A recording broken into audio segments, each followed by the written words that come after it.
Assalamualaikum warahmatullahi wabarakatuh. Selamat pagi. Selamat berjumpa kembali bersama saya Asrizal Effendi Nasution. Pada kesempatan kali ini kita akan membahas tentang materi desain produk.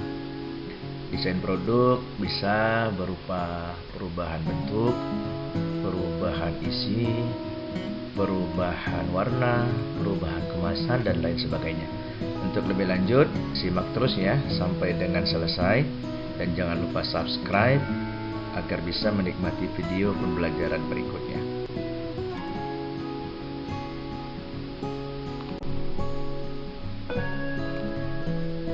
Produk sebagai hasil produksi itu ditujukan atau dijual kepada konsumen haruslah memiliki beberapa aspek yang diharapkan oleh konsumen.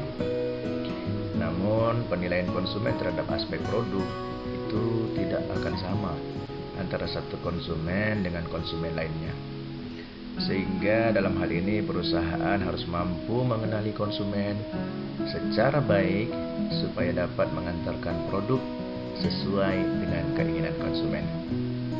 Di dalam perjalanannya, perusahaan terus-menerus untuk memperbaiki diri, memperbaiki desain produknya sesuai dengan keinginan konsumen. Bagaimana caranya? Ini didapat dari umpan balik konsumen. Umpan balik yang dilakukan melalui research and development atau penelitian dan pengembangan. Dari hasil penelitian dan pengembangan inilah didapat umpan balik seperti apa produk yang diinginkan oleh konsumen, sehingga si perusahaan bisa memproduksi atau mendesain produknya sesuai dengan keinginan si konsumen. Kenapa harus ada perubahan desain? Perubahan desain ini akan tetap dilakukan karena beberapa faktor. Yang pertama itu disebabkan oleh munculnya produk sejenis. Tidak ada satu produk pun yang saat ini kita lihat tidak ada pesaingnya. Pasti ada produk sejenisnya. Oleh karena itu, dengan adanya produk sejenis, pastilah ingin bagaimana caranya supaya konsumen tetap memilih produk kita. Maka perlu adanya perubahan-perubahan desain. Kemudian, karena hadirnya produk substitusi, berapa banyak saat sekarang ini kita lihat produk-produk pengganti dari suatu produk. Nah, ini juga bisa mengancam kelangsungan hidup produk tersebut. Oleh karena itu, perubahan desain dilakukan dalam rangka untuk konsumen tetap memilih produk kita. Dan yang paling penting adalah faktor sifat manusia yang bosan terhadap suatu desain. Sudah menjadi sifat kita sebagai manusia, bosan terhadap suatu produk, bosan terhadap suatu bentuk. Oleh karena itu, desain produk ini harus terus dilakukan secara berkala agar konsumen tidak bosan dengan produk kita. Karena kalau konsumennya bosan dengan produk kita, maka dia akan meninggalkan kita dan pasti kita akan mengalami kerugian. Oleh karena itu, perusahaan harus tetap terus-menerus memperbaiki desain produknya dari zaman ke zaman sesuai dengan keinginan konsumen. Kalau kita lihat seperti gambar yang ditampilkan ini adalah produk Aqua. Semuanya posisinya. Kemudian kita lihat ada beberapa aspek produk. Jadi setiap produk apapun itu pastilah memiliki 4 aspek produk. Aspek produk yang pertama adalah aspek fungsional. Aspek fungsional ini adalah aspek yang menyangkut fungsi utama dari suatu produk. Misalkan aspek fungsional dari suatu kipas angin, ya berarti untuk memberikan kipas atau mendinginkan kita pada posisi yang sedang kepanasan. Kemudian aspek pelayanan yang kedua. Aspek pelayanan ini aspek yang menyangkut proses penjualan, apakah melalui online atau secara langsung. Kemudian pengiriman mengenai apakah COD ataukah pembayaran melalui transfer dulu baru dikirim barang, berapa lama waktunya, ekspres kah atau tidak. Ini menyangkut aspek pelayanan. Kemudian ada aspek pelayanan lainnya adalah purna jual. Purna jual ini berarti menyangkut setelah produk itu dibeli, bagaimana pelayanannya. Misalkan ada kerusakan, kemana harus dibawa, dan bagaimana jaminannya kita harus membayar lagi atau tidak. Ini yang menyangkut aspek yang kedua, yaitu aspek pelayanan. Lalu ada yang ketiga, aspek formal. Aspek formal ini adalah aspek yang melekat pada suatu produk. Misalkan kita lihat secara sepintas dari luar, itu mengenai desainnya, mengenai merek, mengenai bentuk, corak, bungkus, mutu, kemasan, dan lain-lain. Ini menyangkut dengan aspek formal. Baru yang keempat ada namanya aspek harga. Harga ini atau nilai adalah aspek yang melekat pada suatu produk dari sisi harga maupun nilai. Setiap produk atau barang pastilah memiliki harga.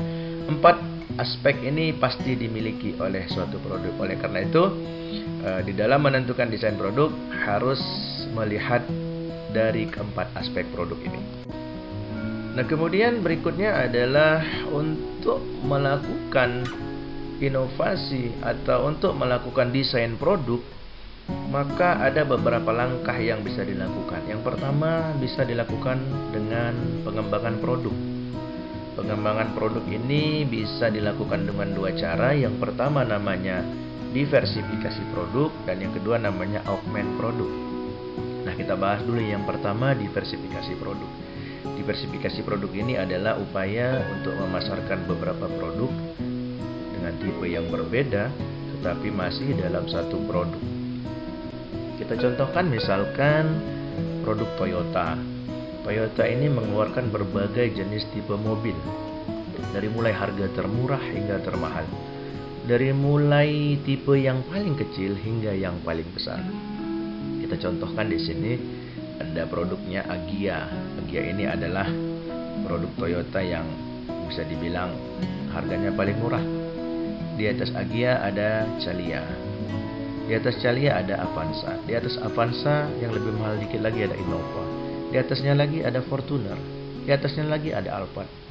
Kemudian kalau kita lihat lagi ada Lexus dan lain sebagainya. Ini semua adalah dalam upaya perusahaan agar semua segmentasi pasar, mulai dari yang kemampuan keuangannya menengah sampai dengan atas, semuanya bisa menjadi konsumen dia. Mulai yang keperluannya mobilnya dari mulai yang kecil sampai yang besar, semua bisa menjadi konsumen dia. Inilah manfaat daripada diversifikasi produk. Lalu yang kedua yang bisa dilakukan di dalam pengembangan produk adalah augment produk atau augment product. Augment product ini yaitu tambahan fasilitas yang diberikan kepada suatu produk tertentu. Kalau tadi kita misalkan contohnya adalah diversifikasi produk tadi, ada Toyota mengeluarkan berbagai jenis tipe mobil sesuai dengan harga dan jumlah penumpangnya. Nah, di augment produk ini dia misalkan kita ambil satu contoh produknya yang mana di dalamnya itu sudah diberikan fasilitas kenyamanan. Contoh misalnya Avanza sudah dilengkapi dengan tambahan fasilitas kenyamanan berupa power steering, airbag, AC double blower, kamera parkir, TV multimedia smartphone, dan lain-lain.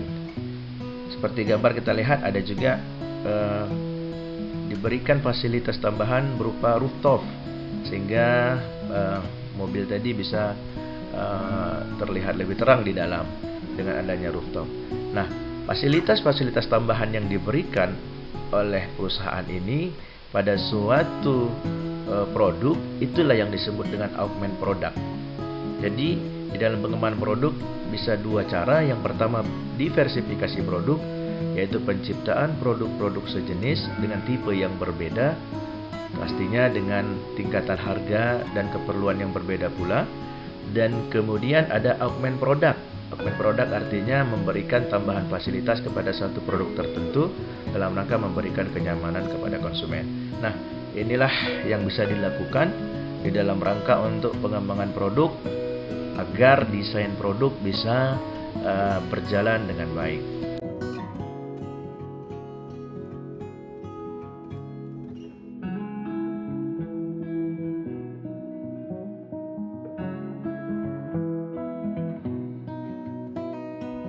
Nah, berikut ini kita contohkan adalah bagaimana video desain produk ini berjalan. Kita lihat di sini ada produksi mobil, bagaimana mobil ini didesain sedemikian rupa sehingga menjadi mobil yang nyaman, cantik, dan enak dikendarai.